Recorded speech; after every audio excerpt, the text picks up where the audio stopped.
Bismillahirrahmanirrahim. Elhamdülillah. Ve salatu ve selamu ala Resulillah. Amma ba'd. Merimdu, canarayımdu. Jaratkan Altılan isminden başlayın. Assalamu alaikum ve rahmetullahi ve berekatuhu. Urmattu cevaplı bizden Müslüman bir tuğandar, ağayın tuğandar, mekendeşlerimiz, cevaplı Müslüman bir tuğandarımız, jalpыңыздарга Jaratkan Altılan'ın salamı, tınçlığı olsun. İnşallah бүгүн мына ушул күндөрдө көрүп жаткан баардык бир эле кыргызстандыктар эмес, дүйнөдө болуп жаткан мына ушул илдет тез аранын ичинде бизден алыстап жок болсун, жалпы эле адамзаттан. Алла таалам дагы өзүнүн Шафи ысмы менен, шыпа берүүчү деген ысмы менен иншалла шыпаларын берген болсун ооруп аткандарга. Ал эми ошо кызмат кылып жүргөн, ушул күндөрдө оор милдет таркалап жүргөн биздин дарыгерлерибизден, ошол эле күч түзүмдөгү биздин тартип сактап аткан тартип сакчыларыбыздан жана ошондой эле биздин аманчылыгыбызды ойлоп кандай болор экен деп кам көрүп аткан биздин жалпы эле жетекчилерден, андан кийин албетте эч качан анан чарчабаган, андан дайыма андан ырахат алып, балким ошол дуа кылып эме алган энелерибизден, аталарыбыздан Алла таалам ыраазы болгон болсун иншалла. Өзгөчө бир теманы да бүгүн козгоп отурабыз. Жалпы мына ошол Facebook баракчабыз аркылуу жана ошондой эле Instagram аркылуу бизди көрүп жаткан жалпы биздин бир туугандарыбызга кирип баштан аяк сабыр кылып буюрса олтуруп бергениңиздерге алдын ала терең ырахмат билдирейин. Иншалла үй бүлө темасын бүгүн сиздер менен козгоп атабыз. Үй бүлө темасы дегенде ар бир теманы айтарда чындыгында кээде ойлоном, кыйын болот кээде айтыш, себеби адам баласы жашаган нерсесин кээде айтса дагы эчтене болот. Албетте жашап атабыз, бирок идеалдуу дегенден алыспыз. Ошо айтылып аткан кептер эң башта өзүм үчүн бир эмне дейбиз, баягы түрткү болсун дейли, мен үчүн дагы бир стимул болсун дейин. Андан кийин жалпыбыз үчүн да бир, эгерде албетте бул айтылып аткан кептерге амал кылган болсок, баарыбыз үчүн пайдалуу болсун деп, негизги эле үй бүлөлөр ажырашпастан бактылуу өмүр сүрсүн деп тилек кылайлы. Алла таалам адам баласын жалгыз жараткан эмес. Адам баласынын тагдырына мен бүгүн бир канча китептерди сиздерге мындай реклама кылып дебейин, ушундай көрсөтүп айтып кетейин. Ошо китептер аркылуу сиздер мүмкүн болушунча дагы кененирээк маалымат алсаңыздар жакшы болот деген маанинде бир канча китептерди мындай көрсөтүп кеткенге аракет кылам. Бул биринчиси Чырпыктан Чынарга деген китеп. Дайыма бул окулуп келген китептерден, үй бүлө темасында абдан, үй бүлөдөгү таалим тарбия деген китеп. Мен дагы сүйүп окуган китептерден. Ошондо башында кыскача бир үй бүлө жөнүндө мындай деп келет да: кандай гана иш болбосун, пландоо учурунда олуттуу каралып, туура ой жүгүртүүгө негизделбесе, иштин жүрүшүндө жана натыйжасында өтө чоң көйгөйлөр чыгып калышы мүмкүн үй бүлөдө. Эгерде бир имарат тургузула турган болсо, анын бекемдиги жана кооздугу тууралуу жакшы план түзүлбөсө, кийин бузуп кайра тургузуу керек болот. Андыктан үй бүлө коомчулуктун эң маанилүү түркүгү үй бүлөнүн бекемдиги, элдин жана мамлекеттин бекемдиги. Демек, элдин жана мамлекеттин бул негизги түркүгү долбоорду жана пландуу курулушу шарт дейт. Себеби бул маселедеги ичинекей эле кайдыгерлик жалпы коомдун курулушундагы кайдыгерлик болуп саналат. Ошондуктан биз үй бүлө маселесине олуттуу мамиле кылышыбыз зарыл экендигине ишенебиз жана бул нерсени өтө маанилүү деп эсептейбиз. Мисалы, бул сөздөрдөн улам, анын артынан кантип үй бүлө курулуш керек деги эле Алла субханала таала адам баласын жүп кылып жараткан. Бул дүйнөдө байкап көрсөңүздөр, жандуу нерселердин бардыгы жүп болуп жаралган.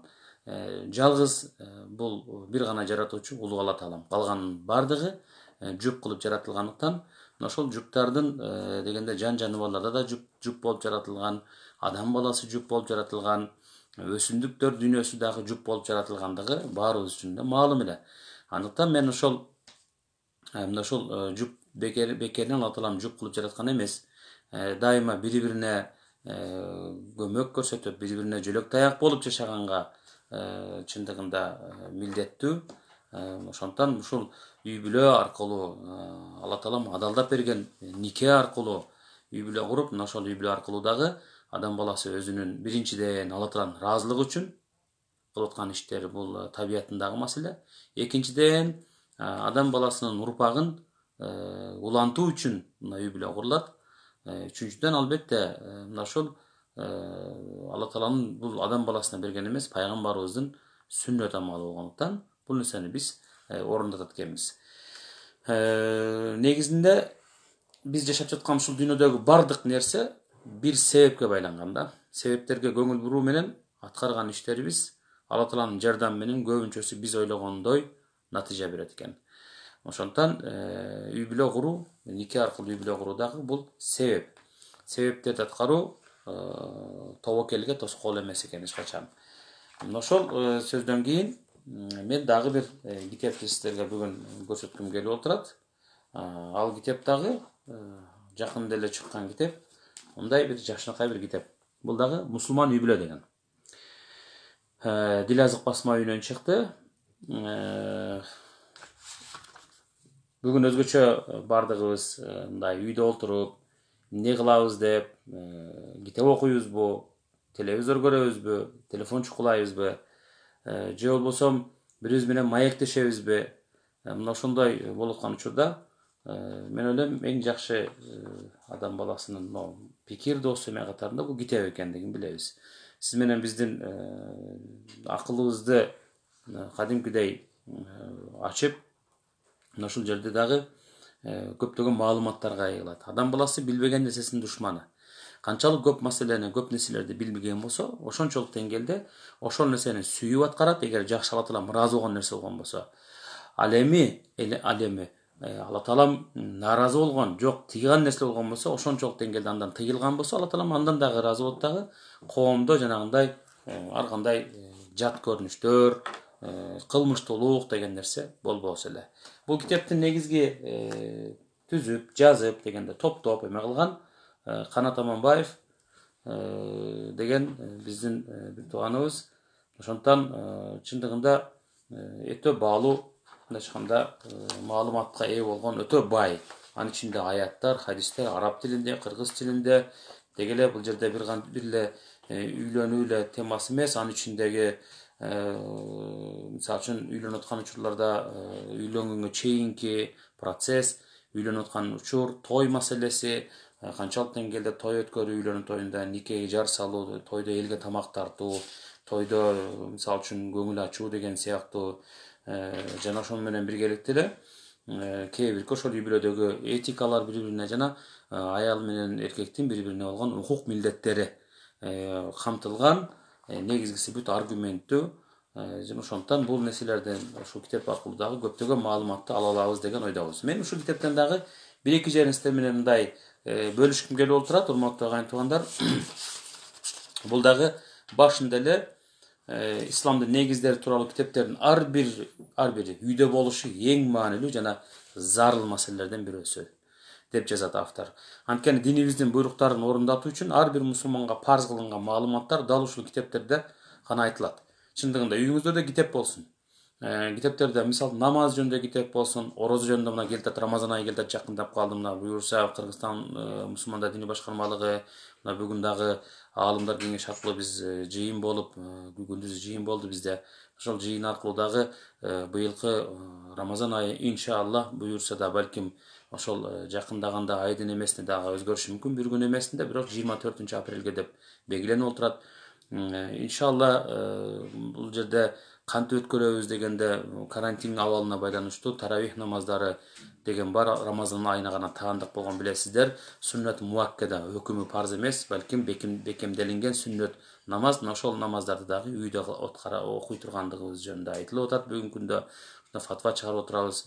Андан сырткары дагы ифтарлыктар бар болчу, ооз ачарлар, ар кандай элдерге ооз ачыруу деген нерсе бар болчу. Мына ушулар дагы эми шартка байланыштуу 30-апрелге чейин үйлөрдө болот. Эгерде колунда бар ага ин туугандарыбыз жакшылык кылып сооп алам деген болсо, ифтарлык берүү мүмкүнчүлүгүнө ээ болобу? Албетте болот. Мына ошолордун азык түлүгүн камдап туруп, ар бир үй бүлөгө киргизип берген болсок, аны бир пакет кылып же тамак кылып мындан деле сооп ала берсе абдан жакшы сооптор болот экен. Ошондуктан анткени динибиздин буйруктарын орундатуу үчүн ар бир мусулманга парз кылынган маалыматтар дал ушул китептерде айтылган деп айткандай, үй бүлө жана аял заты үчүн дагы ислам эрежелеринин негизинде жазылган китептердин ар бир үй бүлө үчүн руханий жана практикалык мааниси зор деп ойлойбуз. Bir emede nikenin mani mаңызы деген учурда үйлөнүү деген нерседе Алла Тааланын бизге берген табиятыбыздагы сүннөтү, пайгамбарыбыздын да сүннөт амалы, нике ыйык түзүмдүн каалга эшиги, нике бири-бирине жат эки адамдын башын бириктирет экен. Эки табият, эки башка үй бүлөдө чоңойгон элестетип көрсөңүздөр. Андан кийин никенин негизги максаты белгилүү бир келишим. Нике болгон үй бүлөдө эркектин аялына, аялдын күйөөсүнө жана балдарына жедирген бир тиштен тамагы дагы Алла Тааланын райымына себепчи болот экен дагы. Куранда мындай айтылат: Бисмиллахир-рахманир-рахим. Wa min ayatihi an khalaqa lakum min anfusikum azwajan litaskunu ilayha wa ja'ala baynakum mawaddatan wa rahma inna fi dhalika laayatin liqaumin yatafakkarun. Sadaqallahu azim. Ага байыр алууңар үчүн өзүңөрдөй жубай жаратып, ортоңорго махабат, сүйүү жана мээримдүүлүк берип койгону да анын Алла Тааланын белгилеринен. Чындыгында ой жүгүткөн эл үчүн ушуларда белгилер бар деп үй бүлө Алла Тааланын барлыгын жана кудуретинин далил экендиги жөнүндө айтылган аяттардан бирөөсү. Мисалы үчүн башка бир эмеде аятта үйлөнгөн жаштарга бүгүн темабызды өзүңүздөр байкасаңыздар, балким үйлөнүү оңой, бирок аны улантып алып кетүү өтө кыйын маселе деген маселени козгойбуз да. Ошондуктан ошого кирерден бир аз мурда мен дагы ошол айткым келип аткан нерсе, демек үй бүлө өтө маанилүү нерсе, Алла Тааланын буйруганы. Демек Алла Тааланын буйруган жолдо гана ак нике аркылуу үй бүлө куруу өтө маанилүү экендигин айткым келип атат. Өзгөчө бул жерде эки жактан карап көрүш керек. Бүгүн азыр бизди көрүп аткан инсандарыбыздан үй бүлөлүү инсандар бар. Жана ошондой эле үйлөнө элек жаштар, инилерибиз, карындаштарыбыз бар. Андыктан жаш инилерибизге үйлөнө турган, үйлөнүү босогосунда турган, күйөөгө тие турган, турмуш кура турган кыздарыбыз үчүн дагы мындайча бир жакшы бир насаат болсун, сабак болсун дейбиз. Ал эми үйлөнгөн инсандар үчүн дагы эгерде үй бүлө куруунун башында болгон болсо, анда алар үчүн дагы бир мында айтылып аткан кептер бир ошол үй бүлөлүк казынасына, бири-бирине бактылуу жашоо казынасына жакшы бир насаат болсун деген максатта айтып атабыз. Башка бир аятта айткандай, Бисмиллахир-рахманир-рахим. Хунна либасун лакум ва антум либасун лахунна. Аял заты силер үчүн бир кийим, силер да аял заты үчүн бир кийимсиңер дейт да. Кийим дегенден максат түз маанидеги кийим эмес, балким кийимдин өзгөчөлүгү бар да билесиздер. Кийим бул бир кооздук, сулуулук. Кийим кандай бир деңгээлде инсандын авратын жабат. Экинчиси, үчүнчүсү, кийим же ысыктан же сууктан адамды сактайт. Ошондой эле жубайлар дагы ак нике аркылуу Алла Тааланын ыраазылыгы үчүн деп дуалар менен жакшынакай элге жар салып, ошол туугандардын батасы, ата-энелердин, аксакалдардын батасын алып үйлөнгөн жаштар дагы биринчиси кандай бир деңгээлде эмне кылат экен, ар кандай бири-бирине мындайча айтканда кийим көрк дегендей бири-бирине ушундай жарашкан бир жубайлар болуп эсептелет дейт. Бири-бирине жараша төп келишиптир дейт, кандай дейт. Ошондой эле кийим деген нерсе бул адам баласынын авратын жабат дегендей эле бири-биринин жубайлардын дагы ошол үй бүлө деген нерсе кийим сыяктуу болгондон кийин бири-биринин намыстарын жаап жашырып, бири-биринин айыбын, бири-биринин кемчиликтерин инсандарга ашкере кылгысы келгиси керек болгон, мисалы үчүн үйдө балким өзүнө таанык болгон кээ бирки кылык жорук, мисалы үчүн кыймыл аракеттерди ошол үй бүлөлөр бири-бирине эмне кылат экен, ошол бири-бирине сыр сактайт экен да, сыртка айтпайт экен мындайча айтканда. Үчүнчүсү, албетте, бул ар кандай суук сөздөрдөн, суук көздөрдөн бири-бирин дайыма коргой турган инсандар деп айтат. Пайгамбар саллаллаху алейхи вассалам бир хадисинде айткандай, үй бүлө жөнүндө ылайык кыйылган нике менен пайда болгон үй бүлөнү жакшы бир элдин пайдубалы катарында кабыл алган. Ошондуктан танакаху такаthuru fa inni ubahi bikum al-umama yawm al-qiyamah. Үйлөнгүлө, хадис бул, көбөйгүлө, мен кыямат күнү силердин көптүгүңөр менен сыймыктанам деген. Үйлөнүп коюш бүгүн балким бүгүнкү күндүн шарттарында элден элге, коомдон коомго өзгөрөт экен. Балким бул кандайдыр деңгээлде кээ бирки коомдорго кыйын үйлөнүү. Мисалы үчүн араб коомчулугунда мен өзүм жашап келген 10 жылдап Египеттеги мисалы үчүн эркектер үчүн үйлөнүү процесси абдан оорго турат. Өтө кыйын нерсе. Алар үйлөнүш үчүн керектүү болгон өздөрүнө ушунча салт, санаа, адаттарды киргизип алган.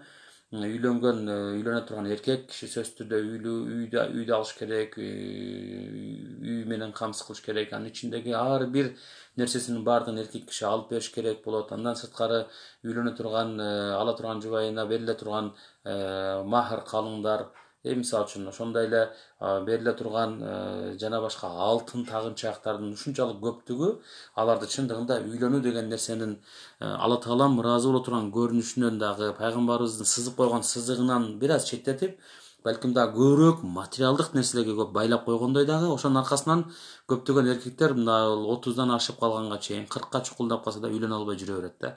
Же болбосо ошол кеч жашта үйлөнүп, кеч жашта баягы өтүп калгандан кийин бүйөгө тийген учурлар көп кездешип, акыркы учурларда төрөлүү маселеси да азайып кетип отурат. Убакыт өткөн сайын жаш улгайса, ошондуктан үйлөнүү деген маселеде дагы бир жагдайды айткым келип атат да. Үйлөнүү кээ бир коомдордо кыйын болушу мүмкүн, бирок жалпысын алып калганда биздин коомчулукта да үйлөнөм деген инсан үчүн эч кандай тоскоолдук жок бүгүнкү күндө. Алхамдулилля, үйлөнөм десе ата энеси аркылуу, туугандар аркылуу сураштырып, же болбосо кээде көбүнчөсү биздин коомчулукта өздөрү таап алып эле анан үйлөнө калып атат. Мисалы үчүн үйлөнүп жашап көрөлүчү деп, андан кийин көрө жатарбыз да дегендер толтурар.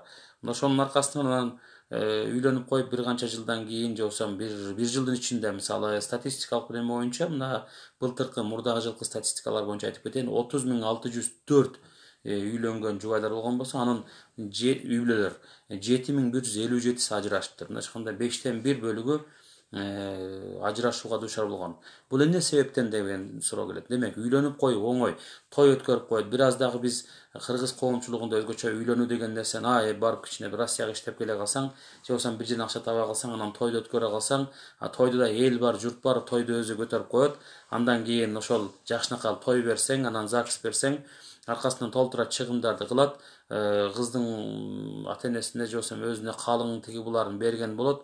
Анан кийин негизи ушунун материалдык нерселердин аркасынан дагы чыры-чуулар көп чыгып олтуруп, анан ызы-чуулардын аркасынан бат эле ажырашып кеткен үй бүлөлөрдүн саны көбөйүп атат. Жаштар өзгөчө. Эмнеге даяр эмес? Негизги үй бүлөгө даярдык деген, үйлөнүүгө даярдык деген нерсе ушундай болуш керек беле? Же болбосо бардык эле үй бүлөлөрдүн үйлөнүп аткан жаштардын ата энелеринин бардыгынын колунда бар ата энелер эмес экен да. Ошондуктан же болбосо кээ бирки ошол үй бүлөлөр чындыгында бардар үй бүлөнүн балдары дагы көбүрөөк колунда бар ата энеси, мен өзүм үйлөймүн да, сен сарсана болбой, каалаган кызды айтсаң алып беремин деген, же болбосо ошондой бир максатта бир материалдык нерсени алдыга коюп, же болбосо үйлөнгөн инсандар бүгүнкү күндө ажырашып олтурат да. Негизи үйлөнүү деген нерсе биздин устаздарыбыздан бирөө айткан экен дейт да, эки нерседе мен биринчиден окутуп, маалымат алдырып, андан кийин уруксат бермекмин дейт устаздарыбыздан, аалым кишилерден. Кандай десе, биринчиси бул ажылыкка биринчи окутуп, ажылык деген нерсе эмне экендигин маңызына жеткирип, намаз окуган учурда намазын баштап, дуаларды кылып, суусап, адам кадимкидей ушу ажы болуп келсем сонун болмок эле, менин эңсеген максатым ушул эле деп, ажыга материал жактан мүмкүнчүлүгү жетип калганда гана анан ошол инсандарга мына окудуңуз, үйрөндүң, мынакей эми сертификат алдың, үйлөндүм деген, эми барсаң боло берет деген нерселерди коюп, андан кийин мындайча кандай бир эме кылса, алып кетсе, анда жакшы болмок дептир. Экинчиси үйлөнө турган жаштар өзгөчө. Үйлөнө турган жаштарга айта турган нерсем дептир, ошол үйлөнө турган жаштар биринчи үй бүлө деген нерсенин эмне экенин үйрөнсө. Үй бүлөдөгү жоопкерчиликтер, ал жердеги жубайдын, аялынын, күйөөсүнүн бири-бирine милдеттери, укуктары кандай болуш керек экендигин биринчи билиш керек инсандар. Билбей туруп, андан ары үй бүлө деген нерсени алып кетүү абдан кыйын деген нерсени айтып атат да. Ошондуктан мен оюмча бул жердеги нерсе, демек, үйлөнүп коюш оңой, бирок алып кетүү дегенде эки башка табият бир жерге келип туруп, мындан аркы өмүрдүн аягына чейинки жашооңду сен эмне кылып атасың, биргеликте жашап атасың да. Бири-бириңе кемчиликтериң болуп калышы мүмкүн, бири-бирин көтөрө албай турган нерсе болуп калышы мүмкүн. Ошондуктан, урматтуу агайын туугандар, пайгамбарыбыздын бир хадиси бар. المال والبنون زينة الحياة الدنيا والباقيات الصالحات خير عند ربك ثوابا وخير أملا. Mal mülk менен бала чакалар дүйнө тиричилигинин гана көркү. Ал эми түбөлүк кала турган жакшылыктар болсо эгеңдин Алла Тааланын алдында. Алла Таалага алып бара турган жакшы амалдар. Ошондуктан жакшы иштер сыйлык жагынан да, үмүт жагынан дагы мыкты деген экен. Демек, үй бүлө куруу деген нерсе биринчиден Алла Тааланын ыраазылыгы үчүн болуш керек. Алла Тааланын ыраазылыгы болгондон кийин, Аллах ыраазы болгондон кийин, мейли ал кандай гана жагдай туулбасын, Алла Таалам иншалла жүрөктөрдө ошол ишти жүрөктөргө жеңилдик кылып коет экен иншалла. Дагы бир баса белгилеп кете турган нерсе, үй бүлө куруу эч качан мажбурлоо жолу менен болбогондой эле өз эрки менен болот, өз ыктыярынан болот экен.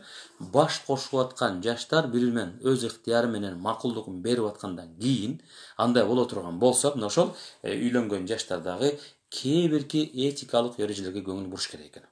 Үй бүлө куруудагы кээ бирки эрежелер бүгүнкү күндө улантып кетип кыйын деп аткан нерсенин аркасында тургум келип атат. Ошону бир канча мисалдар менен өзгөчө мына бул Мусулман үй бүлө деген китепте келген эме боюнча мен сиздер менен ушуну бөлүшкүм келип атат. Чындыгында китеп окуйлу келиңиздер. Ошол китеп аркылуу дагы көптөгөн маалыматтарды алабыз деген ойдобуз. Үй бүлөдөгү кээ бир этикалык эрежелер дегенде биринчиси үй бүлө мүчөлөрүнүн бири-бирине кайрылуусу өтө маанилүү экен. Үйлөндүк, баш кошту албетте. Андан кийин тойдун эртеси дагы болду дегендей. Келин өзүнүн милдеттерин орундатыш керек. Эң жакшы аял заты ким? Эң жакшы аял заты Алла Тааланын буйруган буйруктарын орундаткан, намазын окуган, 30 күндүк орозосун кармаган. Мисалы үчүн андан кийин Алла Тааланын ыраазылыгы үчүн деп күйөөсүнө баш ийип, моюн сунуп жашаган аял буюрса бейиштин каалаган эшигинен кирсин деген пайгамбарыбыздын убадасына жеткен аял болот. Ал эми эң жакшы эркектер ким? Эң жакшы эркек үйгө кирген учурда өзүнүн үй бүлөсүнө сылык мамиле кылып, жакшы мамиледе кайрылып, урматтай билген эркек эң мыкты эркек деп айтат дейт.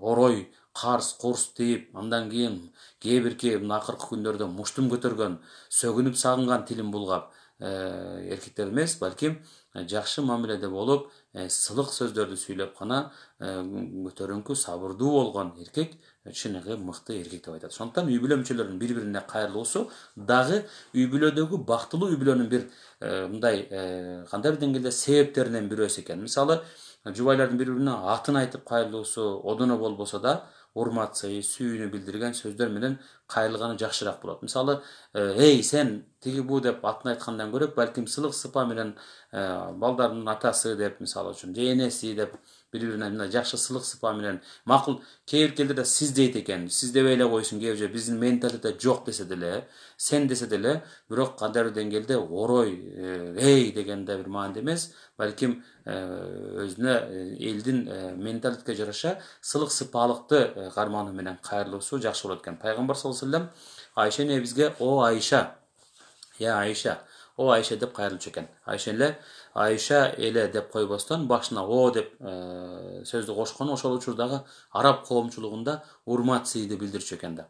Мындай кайрылуу бардык элдерде деле колдонулушу мүмкүн, бирок ушуга окшогон сөздөр менен кайрылсак жакшы болот деген маселе. Мисалы, балдарыбызга да мээрими, жакындыкты, мээримди, жакындыкты билдирген сөздөр менен кайрылган мисалдарды Курандан билебиз. Мисалы, Куранда Ибрахим алейхиссалам, Якуб жана Лукман Хаким мисалы үчүн балдарына я бунейя, менин чүрпөм, о мен балакайым деп кайрылса, ал эми балдары болсо өзүнүн аталарына о атаке деп кайрылгандыгы айтылат да. Демек бул бир эркелетүү, бир сүйүүнүн, урмат-сыйдын белгиси катарында. Демек бир үй бүлөнү улантып кетүүнүн жакшы бир жолу дагы, бирден бир жолу албетте бул сүйүү менен, бул кечиримдүү болуу менен, мээримдүү болуу менен, албетте сабырдуу болуу менен эң башта болот. Бирок анын жанында жардамчы болгон нерселерден бирөөсү дагы ушул экен. Демек үй бүлө мүчөлөрүнүн бири-бирине кайрылуусу дагы кандай бир деңгээлде маанилүү негиздерден бирөөсү болуп эсептелет экен. Андан кийинки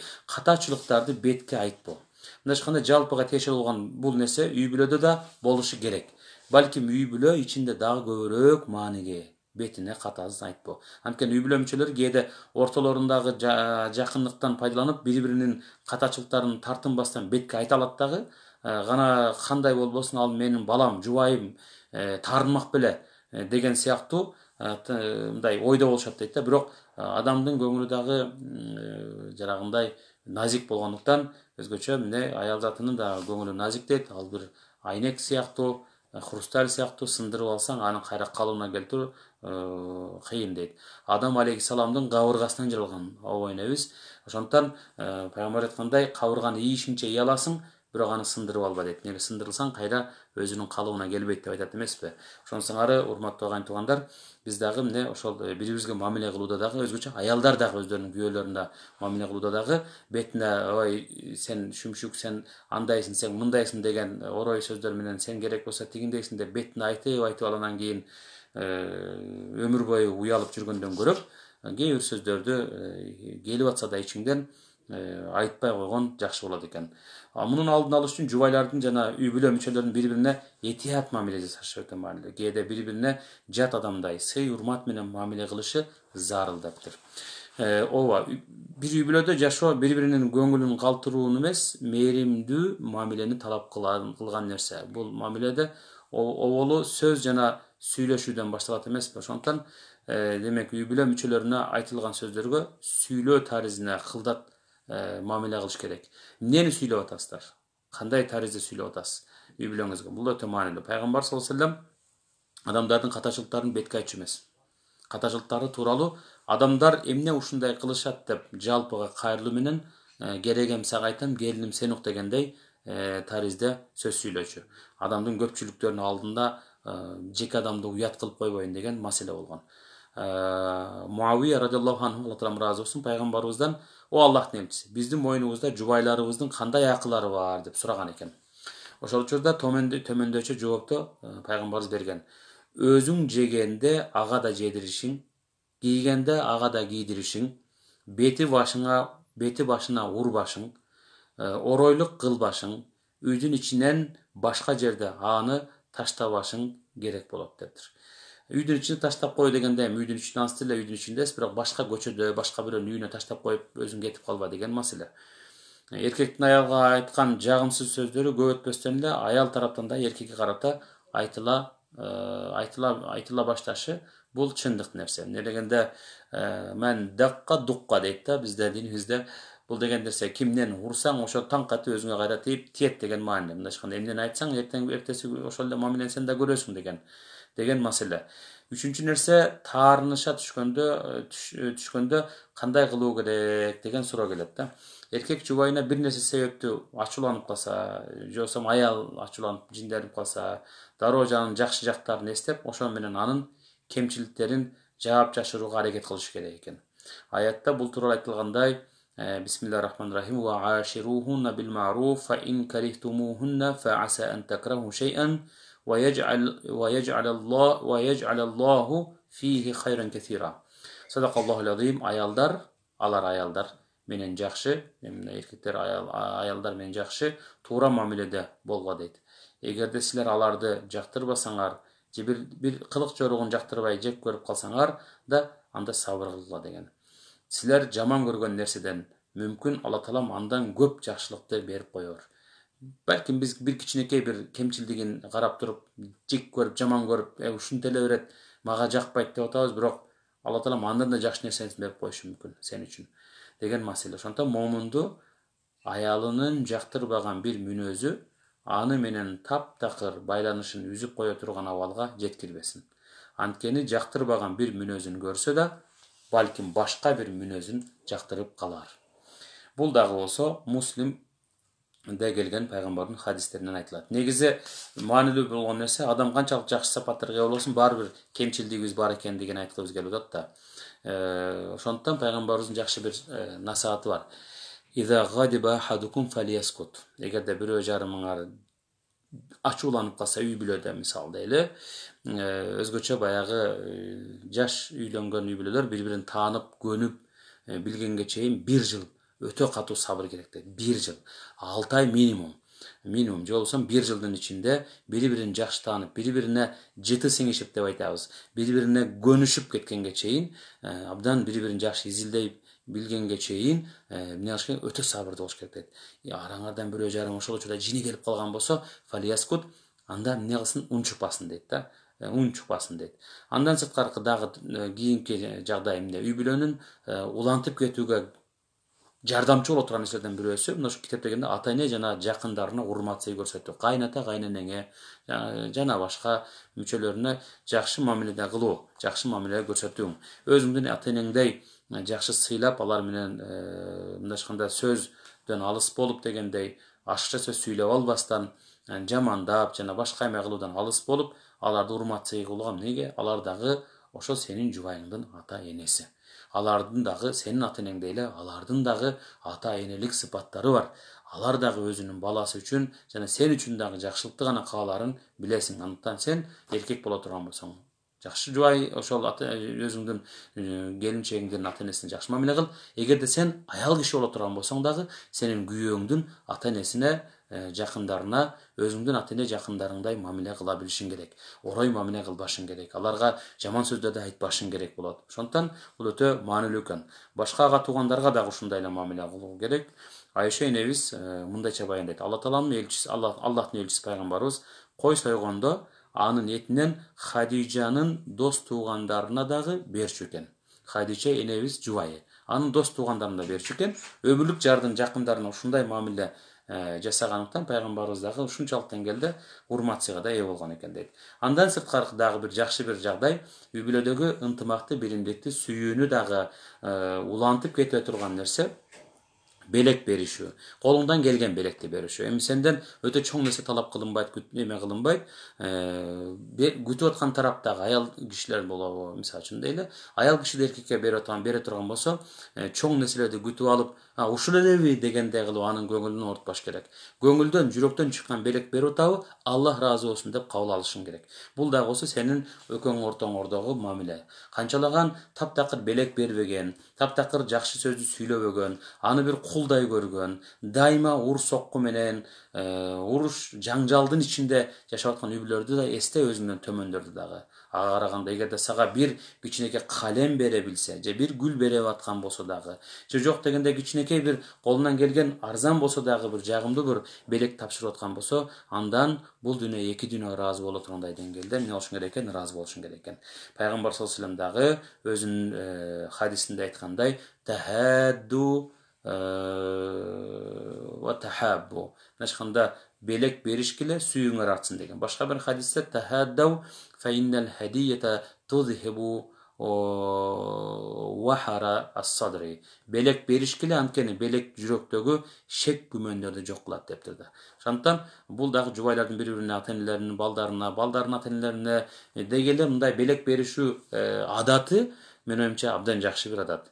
Келиңиздер, буну биз өзүбүздүн жашообузга дагы ушул нерсени кийирели. Андан сырткары дагы бир айта турган жагдай, бул дагы үй бүлөнү улантып кетүү кыйын деп атпайбызбы? Сырларды жайбоо. Сырлар болот. Ар бир үй бүлөнүн сыры бар. Ошол сырында эркектин дагы аялдын да сыры бар, сыртка жайбаш керек дейт. Эрди катындын ортосунда жашыруун сырларга дагы көңүл бурбаган үй бүлөлөр бул жагынан толугу менен эле шайтандын таасирлерине ачык болуп саналат деп айткан динибизде риваяттар дагы бар. Мисалы үчүн Абу Хурайра радиаллаху анху Алла таала ыраазы болсун деп айткан бир хадисте бир күнү Алла тааланын элчиси пайгамбар саллаллаху алейхи вассалам мечитке келди. Намазканага келип, эгер шайтан мага бир нерсе унуттурса, эркектер тасбih айтсын, субханалла десин деди. Аялдар тасбих кылышсын, колдоруна колдорун урушсун деди. Мечитте 2 сап аял, 1 сап эркек жамаат бар эле. Алла тааланын элчиси намазда эч нерсе унуткан жок. Намаздан кийин жамаатка кайрылып, баары ордунда турсун деди. Анан эркектерге карап, силерден бирөөңөр өз үйүнө келип, эшикти жаап, Алла таалам буйругандай жашыруун иш кылабы деп сурады. Ооба дешти. Пайгамбар саллаллаху алейхи вассалам сөзүн андан нары улады. Анан жөрө жолдошторуна келип, мындай кылдым, андай кылдым деп сурайбы? Эч ким үн катпады. Алла таалам элчиси аялдарга кайрылып, ошол эле суроону узатты. Алар дагы үн чыгышкан жок. Мына ушул учурда бир жаш кыз тизелеп тура калды дагы, Алла тааланын элчисин көрүп, сөздөрүн уксун деп ушундай кылган эле. Жана ооба Аллахтын элчиси ошондой, баары бул тууралуу айтышат деди. Муну уккан пайгамбарыбыз не деп айтты? Булардын абалы эмнеге окшоорун билесиңерби? Булар көчөнүн ортосунда элдин көзүнчө жақындыққа барған еркек ургач шайтандарға окшош деди. Мындайча айтканда үйдүн ичиндеги сырларды алып чыгып досторуна айткан инсандарды. Үйдүн мен аялым менен анттым мынттым, жаман ал менен уруштум, сөктүм, ал мага мынтип айтты, тигинтип айтты, жакындарына, туугандарына айтып аткан ошол аял деле, ошол эркек деле. Демек жараткан Алла Тааланын наалатына калган инсандар. Пайгамбарыбыз айтканда кыямат күнүндө Алла Тааланын көп көңүл бурган аманат нерсеси эмне десе, эрди катындын жубайлардын ортосундагы аманат. Аял эркек бири-бири менен жакшы жакын мамиледе болгондон кийин аялдын сырларын эркектин жайышы, же ошол учурда эркектин сырларын аялдын жайышы дагы эң чоң кыянатчылык болуп эсептелинет деген. Андыктан үй бүлө мүчөлөрү өзгөчө үй бүлөнүн бекем болушун кааласак, келиңиздер, сөз ташыбайлы. Сөз ташыбайлы. Эгерде үйдө бир жаңжал болдубу, жубай менен казан аяк кагылыштыбы, сиздердин жаткан бөлмөңүздөн чыкпасын. Жада калса балдарыңызга да билинбесин. Балдарыңыздар, кыздарыңыздар да билбесин. Неге дегенде, бул дагы алардын психологиясына, психикасына, ошол эле жан дүйнөсүнө дагы терс таасирин тийгизерин баарыбыз билебиз. Бирок айкайлашып бакырышкан, мушташканга чейин барышкан инсандардын абалын, үй бүлөлөрдүн абалын көрүп бүгүнкү күндө жаның кейит. Ал да биздин кыргыз коомчулугунда болот. Өзгөчө, урматтуу агайын туугандар, өзгөчө мына ушул азыркы мындайча айтканда карантиндик абалда үйдө олтурган учурда демейдеги абалдарда бүгүнгө чейин мындай абал туш келбеген, мынчалык көп олтурбаган үй бүлөлөрдө бири-бирине батпай, бири-биринин сөзүн көтөрө албай калган үй бүлөлөр болушу мүмкүн. Келиңиздер сабырдуу болойлу, келиңиздер бири-бирибиздин айыбыбызды, кемчиликтерди жашырып, жаап жашырга аракет кылайлы. Иншалла баары жакшы болот иншалла. Андан сырткары эң негизги акыркы нерселерден эмне десе, бул дагы болсо үй бүлө мүчөлөрүнүн бири-бирине дуа кылышы. Дуа кылуу. Бири-бирине ушунчалык жакшы дуаларды кылыш. Мисалы эле, ал дуалар абдан эле көп. Бизде Куранды жакшы бир эме кылган. О Аллахыбыз, о Аллахым, бизге көзүбүздү кубандыра турган жубайларды жана урпактарды бер, жана бизди таквалар үчүн үлгү кыл деп дуа кылган эме инсандардын катарында болойлу.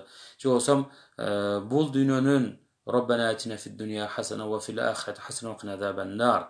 Бул дүйнөнүн дагы жакшылыгын, ахиреттин да жакшылыгын берип, тозок отунан куткаргын деген дуаларды кылайлы. Айтор, кандай гана болбосун, аттарды, ысымдарды атап дуа кылууну унутпайлы иншалла. Анан эң дагы баса белгилей кетүүчү нерсе, урматтуу биздин агайын туугандар, үй бүлөнү буза турган нерсе, үй бүлөдө эркек менен аялы бир маселе, кубаныч маселе болгон болсо, эл менен, жакындар менен бөлүшсүн.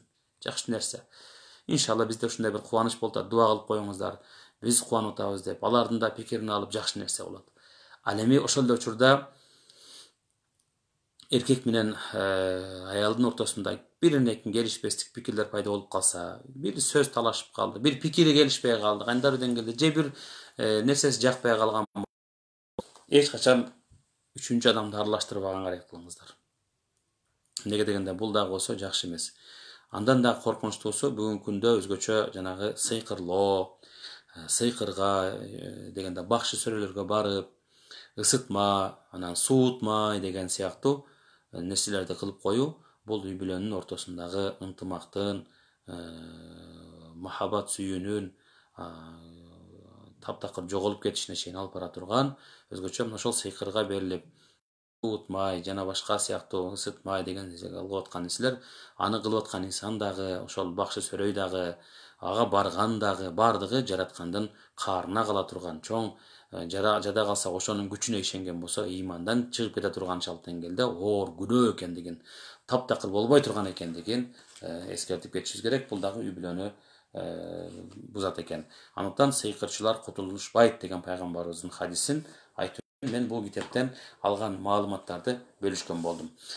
Дагы бир китеп бар, күйөөңүздүн ийгилиги сиздин колуңузда деген дагы жакшы бир китеп. Акыркы күндөр бул да баягы эмнеге муну айтып атабыз, бул эми исламий балким бир эме катарында китеп болбосо дагы, бирок биз үчүн бир пайда берет,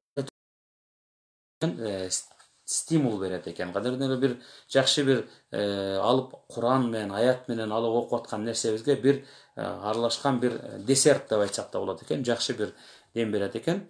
Ошондуктан бул жаатта, бул китепте дагы бир канча жакшы бир маалыматтар бар экендигин бөлүшкүм келип атат. Мисалы үчүн сиз турмушка чыккан эки эркек дегенде бир теманы коюптур да, бул орой учурашы мүмкүн. Эмнеге андай теманы койду депчи бир эмесинде.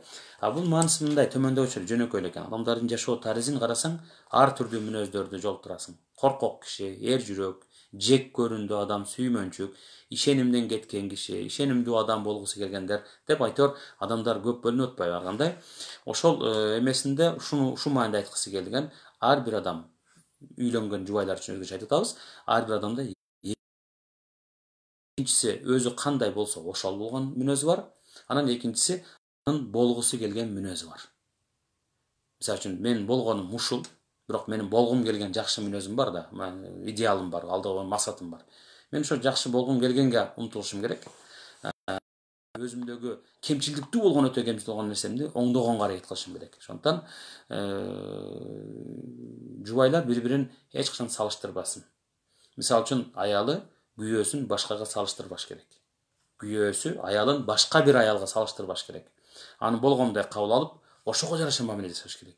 Ушундай кыла алганда чындыгында бири-бирине жардам берген болот. Ошондон дүйнө жүзүндө аялынын мактоосун жактырбаган эркек дээрлик жок экен. Айрыкча аял сен укмушсуң, сени менен сыймыктанам деген сөздү уккусу келген эркектер абдан эле көп деп ойлойм. Ошондон бул дагы ийгиликке жеткендердин көбү бул сөздөр менен көкөлөп, же болбосо ушул ичинен сыртынан койчу десе деле, ичинен кандайдыр деңгээлде менин жубайым дайыма мени мактап жактырат деген жылуу сезимдер менен кала тургандыгы айтылат. Мисалы дагы бир жакшы бир бул жерде бир макаласы бар, мындай темасы бар. Өмүрлүк жарыбызды өмүрлүк жара бири-биринин бактылуу кылуунун сырлары да. Мисалы бир жерден окуган элем дейт, бир кайсы бир Жаңы Зеландиядагы бир мазарда коюлган ташта ушундай жазуу бар экен дейт да. Абдан жакшы киши болчу деген сөз бар дейт да. Бул сөз мага катуу таасир этип дейт. Мен өлгөндөн кийин менин артымдан да бирөө ушинтип айтат бекен деп ойлой баштадым. Абдан жакшы киши болчу деп айтар бекен деп. Келиңиздер биз ойлонолу. Биз дагы көз өткөндөн кийин ошол эле биздин жубайыбыз, балдарыбыз биз жөнүндө кандай пикирде болот? Абдан жакшы киши эле атам, же абдан жакшы эне эле менин энем деп айтабы, же абдан жакшы деп эгер жубайлар андай көрсөтпөсүн, бирок бирөө эртерээк кетип калмаса айтабы, айтпайбы? Жакшы жар болуу күйөөнүн ийгилиги менен коштолот экен. Ошондон илимпоздордун көз карашы боюнча аялдар бактылуу болгон эркектердин жумушу дагы ийгиликтүү болот экен. Жубайлар бири-бирин тең терең сүйүшү керек экен. Ортолорунда пайда боло калган кичинекей келишпестиктерди ырбатып жибербестен узак жылдар бою бирге өмүр сүрө тургандыктарын эске алуу менен бири-бирин колдогонго аракет кылып, колдоо ошол жашоомен жашаш керек. Бири-бирин жакшы түшүнүшкөн адамдардын ортосунда кээ бир таарынычтар, капачылыктар болуп калышы мүмкүн. Бул эч убакта жашоо таризибизди, философиясы, нике деген, үй бүлө деген исламдагы бир баалуулуктарыбызды өзгөртпөшү керек. Ошондон үй бүлөсүн жакшы караган адамдар дүйнөдөн өткөндөн кийин жакшы киши эле деп эскерилет экен. Ошондон урматтуу агайын туугандар, келиңиздер биз дагы жакшы инсандардан болууга аракет кылайлы. Ийгиликтүү үй бүлөдө күйөөңүздүн табитине жана адаттарына көнүшүңүз бул өзүңүздүн көнүмүш адаттарыңыздан да маанилүү деген экен. Мунун мисалы Мисирдин ханышасы деп эски тарыхый бир эмеси боюнча да илгери Клеопатраны айтат. Эркектерди башкарууда өтө ийгиликтүү болгон экен. Чынында анын белгилүү болушу да ушуга байланыштуу. Эмне үчүн Клеопатра болуп калды десе, тарыхта өтө сулуу болбогондуктан маңдайындагы адамдардын кызыккан жана күткөн нерселерин жакшы байкаган Клеопатра салык алган бардык элдердин тилин дагы үйрөнчү экен. Өзүнчө жолугушууга келген өкүлдөргө өздөрүнүн тилинде кайрылгандыгы үчүн өзгөчө сүйүүгө ээ болгон. Ханышанын сүйүктүүсү Антуан деген балык, ошо күйөөсү балык уулаганды жакшы көрчү экен. Ыңгайлуу шарттарда жашаганды сүйгөн Клеопатра бардык жыргалчылыктардын жыйыштырып коюп, аны менен кошо балык уулаганы чыкчу экен. Кээде балык кармай албай калган Антуанга байкатпастан эки кулун сууга түшүрүп, анын кайырмагынан балык илдирген Клеопатра күйөөсүнүн мүнөзүн абдан жакшы өздөштүргөндүктөн анын да урмат сыйына ээ болгон экен дейт. Мынтсе балыкка да кошо барып анан кийин түшүп балыкка кайырмакка балыкты коюп бергиле, салып бергиле деген маселе эмес. Маселе күйөөңүзгө жаккан нерсе сиздин дагы жагуу адатын алып келсеңиз ошондо ийгилик табасыз дейт. Тескерисинче да муну кабыл алсак болот. Сен жубайыңа жаккан нерсени сен дагы мүмкүн болушунча өзүңдүн адатыңа алып келсең, эгер жубайың табиятка барып олтуруп келүүнү жагып аткан болсо, сен дагы кээде дайыма болбосо дагы аны алып чыкканга аракет кылсаң, белек алганды жакшы көрүп аткан болсо, дайыма болбосо да кээде белек бергенге аракет кылсаң, аз болсо дагы депчи. Ошондуктан урматтуу агайын туугандар, деги эле биздин үй бүлө биригүүдөгү, үй бүлө түзүмдөгү баягы союз деп коебуз. Анын мындайча алсырабаш үчүн, өзгөчө мына улантып кетишибиз үчүн дагы биздин бүгүнкү күндөгү жашоо турмушубуздагы бирин экин мындайча эмне дейбиз, материалдык кемчиликтер деп айтсам болот экен. Материалдык жетишпегендиктер, тоскоолдук болбош керек экен дейт. Эмнеге дегенде, муну эмне үчүн айтып атам? Бир китепте да ушинтип окуп калдым. Улуу заттардан, аулия инсандардан бирөө ушинтип жазыптыр дейт. Мен дейт, диндар инсан катарында дейбиз, кандай гана жагдай туулбасын, ошол абалдарда мен өзүмдүн ошол кыйынчылыктардан чыгуунун жолдорун, Алланын ыраазылыгын көздөп, дайыма напсимди тебелеп, андан кийин өткөрүүгө аракет кылам. Бирөөнү эмес, бирөөнүн жан дүйнөсүн, бирөөнүн жүрөгүнүн оорутуу менен эмес, өзүмдүн напсимди тебелейм дейт да. Мисалы үчүн, жашоо кымбаттаган сайын, материалдык мүмкүнчүлүктөр азайган сайын, мен дагы көбүрөөк ошол материалдык муктаждык болгон нерселерден өзүмдү тартып келем, тыйып келем дейт экен да. Кандай десе, мисалы дейт, бир эгерде мисалы эт кымбаттап кеткен болсо, мен эң жөнөкөй нерсеси дейт, мен эт алып жебей эле коем дейт да, ошол учурларда дейт, кымбаттап аткан учурда. Кийим өтө кымбаттап кеткен болсо, бир кийим менен жетиштүү кылып, аны жакшынакай таза жууп, иреттеп, үтүктөп, аны ошол менен күн өткөргөнгө аракет кылам дейт. Себеби акыр заманда ушундай бир абал болот дептир. Эркектин, үй бүлөнүн чоңу эркек, билесиздер. Бир казанда эки кочкордун башы кайнабайт дегендей, бир казанда бир эле баш кайнаш керек болот. Бир үй бүлөдө бир гана башчы болот, ал да эркек киши. Аял киши анын жанында кабыргадан дегенден кийин анын жанындагы жардамчысы, анын жанында кеңешчиси, дайыма эркектин кылган ишине жардамчы болуп, эркек аялдын кылып аткан ишине жардамчы боло турган деңгээлде аракет кылыш керек, албетте. Бул бактылуу үй бүлөнүн көрүнүшү. Ал эми акыр заманда ушундай бир абал болот, эркектин мындайча айтканда жок болуусу аялынын жана жаш балдарынын колунда деген хадис бар да. Сахабалар сурайт, кантип дейт жубайы өзүнүн күйөөсүнүн жок болушуна себепкер болсун, кантип балдары өзүнүн атасынын жок болуп кетишине халак деп айтат, себеп болсун деп айткан учурда пайгамбар саллаллаху алейхи вассалам дагы ушинтип улантат. Ооба, жубайы өзүнүн күйөөсүнүн жок болушун, кыйроон болушун каалайт. Балким тили менен айтпайт ал нерсени. Анын кылык жорогу менен, каалоосу менен, арзуусу менен аткарып коет. Балдары деле ошондой. Өздөрү эме кылбайт, тили менен жок болушун каалабайт, өлүшүн каалабайт, азапталышын каалабайт, тозокко барышын каалабайт, бирок ошол абалга жеткирип коет дейт. Эмне дегенде, ошолордун талабын аткарам деп, алар өздөрүнүн стандарттан жогорку нерселерди талап кыла баштап, жеген, ичкен, кийген нерселердин бардыгында жанагы эркекти акыры аны орундото албай калып, адал жол менен, арам жол менен орундотууга аракет кылат. Ал эми сахабаларды карасаңыздар, сахабалардын жубайлары кандай болгон? Сахабалардын жубайлары эртең менен күйөөлөрүн үйдөн чыгарып узатып аткан учурда мындай деген сөздөрдү айтчу экен. О, балдарымдын атасы, жакшы барып, элдин эсен аман барып, эмгектенип, адал эмгектенип, адал ырызык алып келиңиз. Сиз эгерде адал ырызык алып таап келе албасаңыз, биз ачкалыкка чыдайбыз. Ал эми сиз эгерде адалдан ырызык эмес, арамдан таап келе турган болсоңуз, анда биз тозоктун отуна чыдай албайбыз деп узатчу экен да. Бул аларга бетине ушунчай акыйкатты айтып, анан эскертип туруп жиберген дейт. Ошондуктан бул демек алардын бир керек болгон болсо кээде мына аял киши өзүнүн күйөөсүн жумушка узатып аткан учурда адалдан ырызкы таап келишин талап кылуусу, суранышы өтө маанилүү экен. Пайгамбар саллаллаху алейхи вассалам дагы bir hadisinde мындай айткан экен дейт, материалдык маселелерде өзүңөрдөн төмөн жакты, ал эми диндарлык, такыбалык жагынан өзү караганда өзүңөрдөн жогорудагы инсандарды карагыла деген.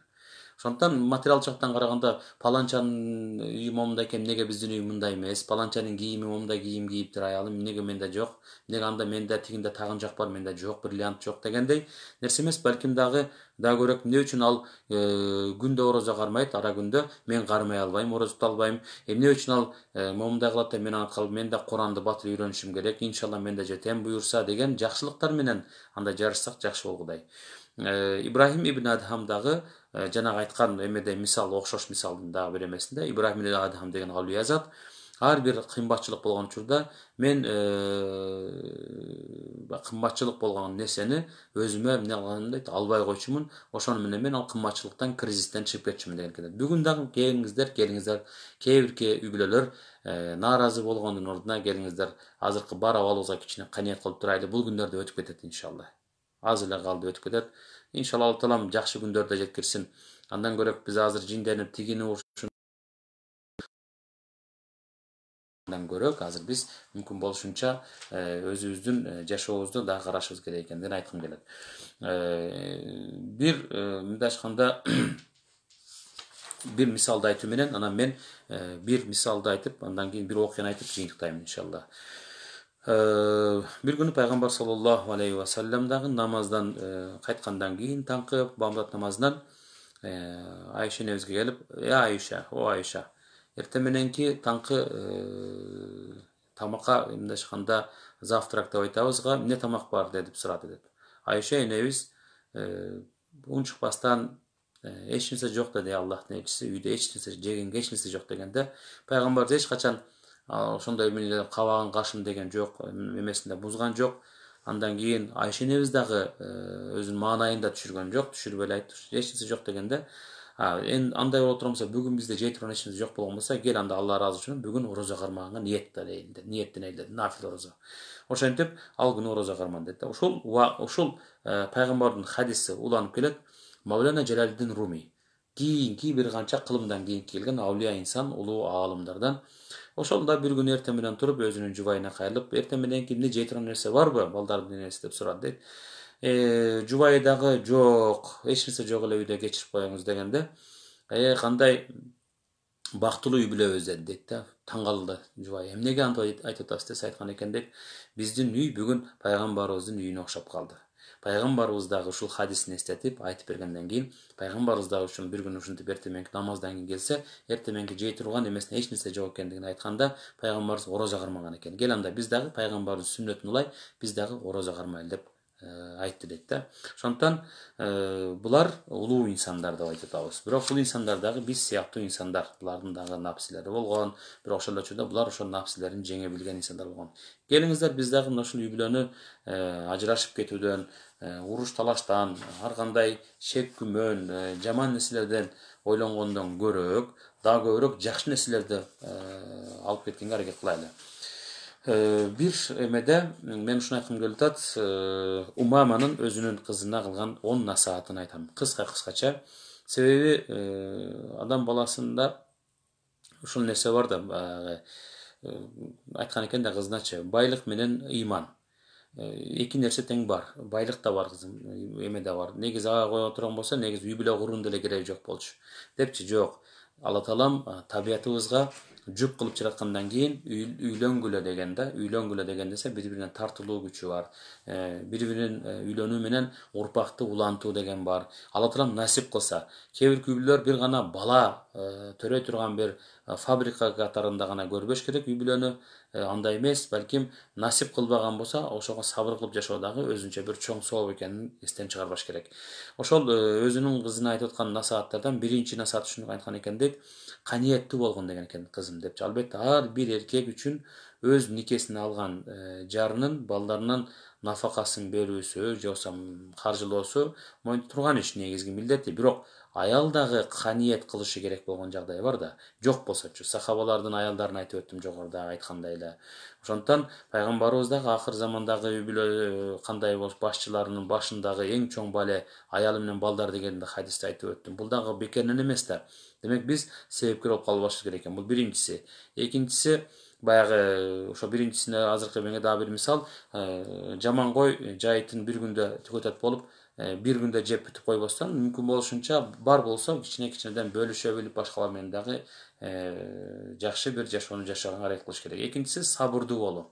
Сабырдуу бол деген экен. Үй бүлөдө 3 С деген нерсе бар да, формула деп коебуз. Бул биринчиси сабыр, экинчиси сый, урмат, үчүнчүсү сүйүү деген экен дейт да. Үчөө тең С тамгасы менен башталат. Болбосо ал үй бүлө боло албайт экен. Ошон үчүн күйөөсүнүн азабына, күйөөсүнүн кемчиликтүү табиятына же аялыныкына чыдаган эркек же аял, албетте бул Асия энебиздин да соолу бериле турганда соопкой болот экен дейт. Эки жаш жубай үйлөнгөндөн кийин келише албай сүйүшүп жүрүп үйлөнгөн экен. Өлөм күйөм сүйөм деп жүрүп.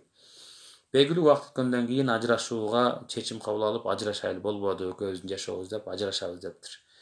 Деп отуруп акыры анан айтат экен, макул бир шарт менен. Могу жерде бир эмени эгип коелу, бир көчөттү. Ушул эгерде өнүп кетсе, гүлдөп кетсе, анда буюрса, иншалла эме кылбайт. Мындайча айтканда, үй бүлөнү улантып кетебиз. Эгерде ал эме кылынбаса, куурап кала турган болсо, анда бүт ажырашабыз деген экен. Болуп турду, анан кийин экөө эгип коюп кетет экен. Анан күндө эркек айтат экен, мен бул аялымдан ажырабашым керек деп, экөө эки жакка бөлөккө кетип жашап атат да бир аз. Деп анан кой, ушул соолуп калбасынчы, мен аялымды жакшы көрөм, кайра жашайын деп, бир канча күндөн кийин эле бир чакка сууну алып акырын келип куюп кетет экен. Ошол эле учурда аял айтат экен алжыктан, мен дагы ушу күйөөмдөн ажырабай эле жашайын, мен аны жакшы көрөм деп, ал да келип куюп кетет экен. Бир күнү экөө ошентип келе жатып, анан кийин жанагы бир эмеде, бир учурда, бир эмеде бакта түндө экөө тең бирден чака менен эки чака куюп атканда кармалып калат экен бири-бирине. Ошентип анан кийин кайра экөө ынтымак жашап калган экен деп. Экөө тең жанагы эменин, үй бүлөнүн бузулушун каалаган эмес экен да. Дагы бир ошого башка нерсе, калак, кайыктагы калак, эки кайык калак болгондой эле, бир калак менен айлана бересиң ордунда, алыска да кетпейсиң. Болгондой эле бир эме дагы ошондой эле үй бүлө дагы эки калак менен, эркек менен мындайча айтканда аялдын ортосунда бири-бирине болгон ишеним менен гана боло тургандыгын айткым келди. Андан кийин үчүнчүсү, туугандарына жакшы мамиледе болуу. Улууну урматтоо, мисалы үчүн, же болбосо ошол эле учурдагы үй бүлө мүчөлөрүнө жакшы мамиледе болуу. Эч качан бул ошондой эле жакшы мамиледе болгон болсо, туугандарына ошол үй бүлө ажырашпайт. Ал үй бүлөдөгү келин дагы, ошол эле күйөө бала дагы дайыма урмат-сыйга ээ болот. Бирок ошол эле учурда эгерде бири-биринин сырларын айтып, анан сиздин кызыңыз момундай эле десе, сиздин балаңыз момундай эле деп бири-биринин таптакыр айыптарын ачык айкын кылып жашырбастан ачыкка чыгарып койгон болсо, ал үй бүлөдө чындыгында абдан кыйын болот. Себеби бардык инсандардын, бардык алардын ажан-тажан урушкак бир үй бүлө экендигин, тынчы жок, ынтымагы жок бир үй бүлө экендигин билип калат дагы. Бул дагы ошол канчалык булар аракет кылып, мындай биз өтө бактылуубуз деп көрүнгүсү келсе, бүгүнкү күндүн шарттарына ылайык Инстаграмга чыгып, бактылуу көз ирмемдерди бир фото эме менен чагылдырып бере албайсың да. Же болбосо бир Facebook менен көрсөтүп коем десе деле, бирок алардын бүт бардык адамдар анысы деле ошол кошуналар тең бүт баары билгенден кийин, туугандары да бүт баары билгенден кийин алардын кандай үй бүлө экендигин билет да, муну жараткалатылам да көрүп турат. Ошондуктан келиңиздер биз андайларга этият бололу, андайлардан болбойлу деген маселе. Төртүнчүсү, айткан экендер, менин насаатым сырларын ачпа деген экен дейт. Энде эки акысы бар эркектин, шариатта эркектин эки акысы бар. Ал дагы болсо үйгө таап келген мал мүлкүн сактап бериш керек, аялдын милдети. Экинчиси дептир, сырын сыртка жайбаш керек деген маселе. Ошондуктан бешинчиси дептир, жинленгенде да адебиңди сактагын деп мына ушул нерселерден айтып, убактылуу үй бүлөнүн дагы ачкычтарынан бирөөсү дагы жубайларын бири-бири менен мындайча айтканда жакшы сөздөрдү колдонуп мамиле кылуусу. Анан укугубузду, жетинчиси, билүүбүздү зарыл болгон нерселерден бирөөсү эркектер менен тең тайлаша эмес, балким аял киши аялдык милдеттерин жакшыраак аткаргандыгы. Бүгін гендерлік саясат деген біреме шықты, гендер деп. Же болсам дагы башка бир феминистик биремелер чыкты. Мен анча ал биздин негизи кыргызыбыздын дагы, ошол эле мусулмандардын дагы эч кандай бир эмесине туура келбейт экен. Акыркы нерсе бул дагы кеңешип иш кылуу дептир. Кеңешип, ар бир иште кеңешип иш кылгын жана кыраакы болгон деген экен дейт.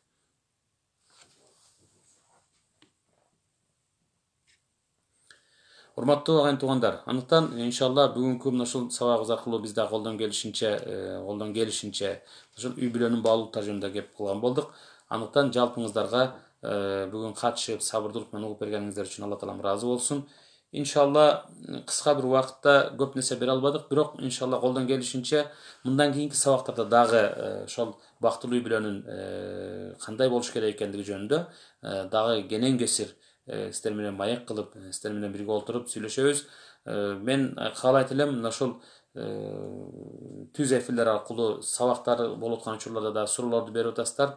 Ошо суроолорго мүмкүн болушунча биз жазып алып, андан кийин белгилүү бир күн коюп туруп, мен чукул бир замандын ичинде жооп бергенге аракет кылсак. Анан Рамазан келе жатат. Рамазан айында иншалла келиңиздер, баарыбыз орозо кармайлы. Орозо кармаганга эч кандай биздин коронавирус жана оору тиги булар тоскоолдук эмес. Иншалла ден соолук эле бар болуп турса, иншалла орозо кармаганга жетсин. Тескерисинче орозо кармап дуа кылайлы. Орозо кармоо аркылуу элибизге, журтубузга, дүйнө адамзатына дуа кылып, ушул илдеттен Алла таалам куткарсын деп жакшы тилекти кылайлы. Иншалла бизди да ошол орозо кармагандардын урматында иншалла Алла таалам ушул абалдан куткарган болсун дейли. Алла таалам эки дүйнөнүн бактылуулугун берген болсун. Андыктан азыр мен бир жалпы бир кичине бир ушул күнгө чейинки окулган хатым Курандар бар экен. Бүгүнкү күнгө чейин окулган Куран хатымдар бар. Хатым Курандарды абдан көп адамдар чындыгында жазып атат. Ушу менин атама, апама, бир тууганыма эле, өтүп кеткен тиги тууганыма эле депчи. Мына бүгүн дагы биздин дагы тааныш устаздарыбыздан, агайларыбыздан Таштемир деген устазыбыздын дагы апасы кайтыш болду. Дагы бир Казиз деген байкебиздин да энеси кайтыш болду. Ушунун баардыгына деги эле аты аталбаган дагы менин дагы ушул баягы тизмегин көрүп толтура бир туугандарыбыздын баардыгынын ошол жайы жаннатта болсун деп тилек кылып, анан Куран хатымды эме кылайлы атайын. Ошо хатымга дагы катышып окугандардан Алла ыраазы болсун иншалла. Келиңиздер, бөлүшүп алып окугандардан Алла ыраазы болсун. Андан сырткары дагы бүгүн телефон чалып, ушул кечки хатымда дамла биз дагы бир хатым өзүнчө да окудук эле деп атайын биздин агалар ушул Алла тааланын жолунда ушул мекен үчүн, эл үчүн деп кызмат кылып аткан патриот биздин туугандарыбыз дуа суранышты. Алардын дагы хатымын Алла таалам кабыл кылсын. Анан бир дуа кылып коесузбу деди. Иншалла жалпы дуа кылайлы. Мен негизи каалайт элем аксакал аалым дамылдарыбыздан бир жакшы дуа алсак деп. Иншалла мен да каалап атам. Иншалла ушул учурдан пайдаланып кийинкилерде чоң устаздарыбыздан ушу хатым Курандардын баардыгынын дуасын ошон чоң мындай аксакал жашы өтүп калган биздин аалым устаздарыбыз бар. Аксакал ошолорго иншалла дуаны беребиз. Бүгүнкүсүн иншалла колдон келишинче Куран окуп дуа кылайлы иншалла. Кийинки темаларга ошол операция үчүн өтө чоң сумма акча алган врачтар үчүн дептир. Ошол жөнүндө сөз кылып берсеңиз деп атат. Чындыгында макул аракет кылайлы. Негизи эле бир эле врачтар эмес, деги эле кызмат көрсөтүп аткан инсандардын өзүнүн кызматынан аша түшүп адамдардын акысына кирип дегенде акча тыйын алуу маселеси, же болбосо паракорчулук маселеси кандай деген темада дагы кеп кылсак болот. Муну да биз жазып коелу дагы. Иншалла кийинки сабактардан ушул теманы да иштегенге аракет кылайлы иншалла. Анда эмесе келиңиздер бисмилла деп биз эме кылайлы. Муну да жандырып эме кылып коелу. Куран хатымды дуасын кылып коелу иншалла биргеликте.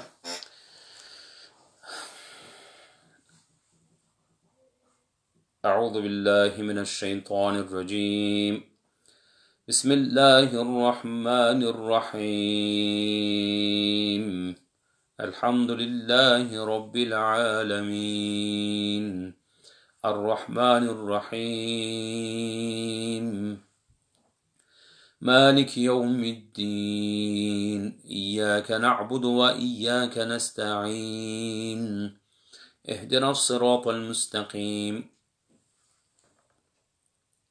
صراط الذين أنعمت عليهم غير المغضوب عليهم ولا الضالين.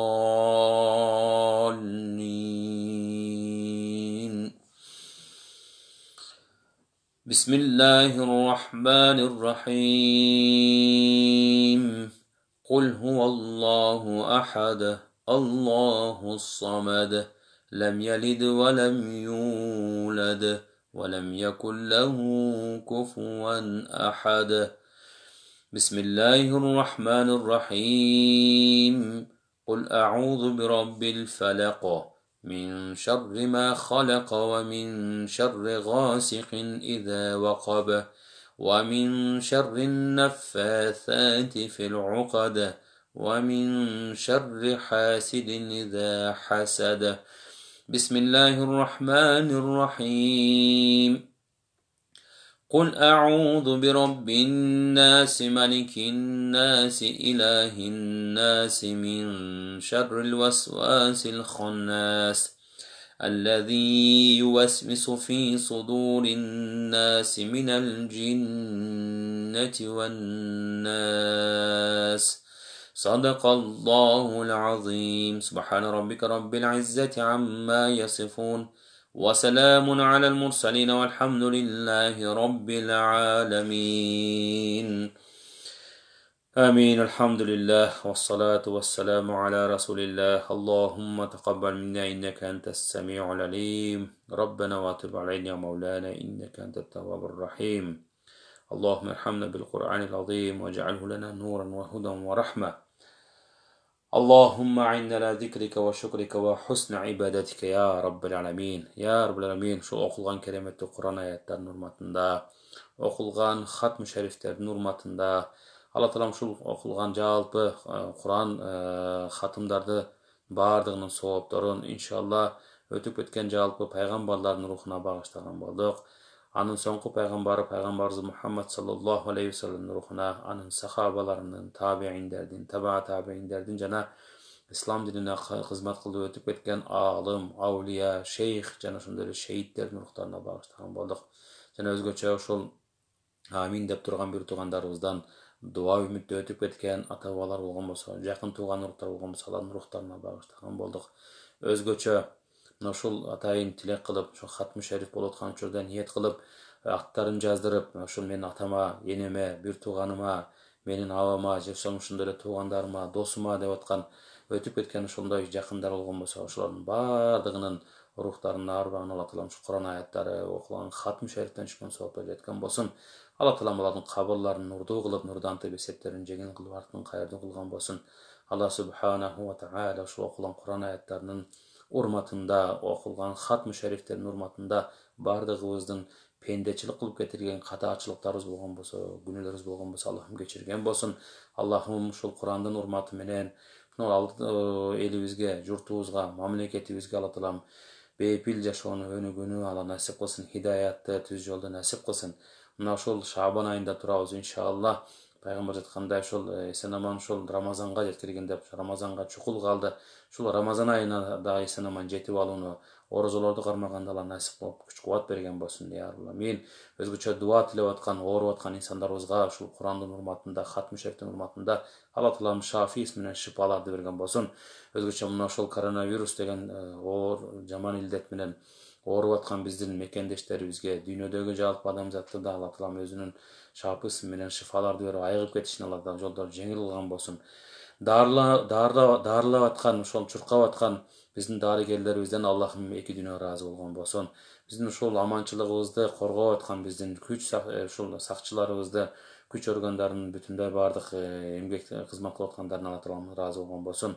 Мугалимдерибизден, ага эжелерибизден, ушу балдарыбызга сабак берип аткан ага эжелерибизден Алла таалам ыраазы болгон болсун. Иншалла ушу Москвада, кайсы бир чет мамлекеттерде, ошо Түштүк Кореядан, Америкада жана башка мамлекеттерде иштеп аткан себептерден улам келе албай калган жана ошондой эле окуп жаткан биздин кайсы гана мамлекеттерде студенттерибизден Алла таалам ыраазы болгон болсун. Алла таалам өзүнүн мээрими менен аларды сактаган болсун.